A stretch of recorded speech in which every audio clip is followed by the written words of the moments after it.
అందరికీ నమస్తే. మన కీలపట్ల పంచాయతీ సర్పంచ్ చంద్రశేఖర్ మాట్లాడుతున్నాను. కీలపట్ల పంచాయతీలోని ప్రతి విలేజ్లోనూ స్ట్రీట్ లైట్లు ఎక్కడెక్కడ వెలగలేదో అవన్నీ కూడా మా నిత్యానంద ద్వారా అన్ని కూడా లైట్లన్నీ కూడా క్లియర్ చేయడం జరిగింది. పోయిన లైట్లన్నీ తీసేసి కొత్త లైట్లు వేయడం జరిగింది. అలాగే డ్రైనేజ్ ఎక్కడెక్కడ సమస్య ఉందో ఆ విలేజ్లో అంతా కూడా డ్రైనేజ్ పనులన్నీ కూడా స్టార్ట్ చేయడం జరిగింది.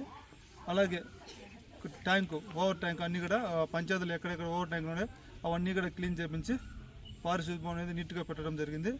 ఇంకా డ్రైనేజ్ కాలువ అనేది ఇంకా చాలా ఊళ్ళో విలేజ్లో చేయాలి. అవి కూడా తొందరలో కూడా పని పూర్తి చేస్తామని కోరుతున్నాను. ఇట్లు మీ సర్పంచ్ చంద్రశేఖర్. సెంటర్లో తగులుకుంటాయి లూజ్ చేసి ఎల్ల పెడుతుంది ఇట్లా అనుకోండి ఎక్కువ ఏడే కలిసి పడేది కదా. ఓటంగా పుట్టింది ఊరికి ఉండేవాళ్ళు కొంచెం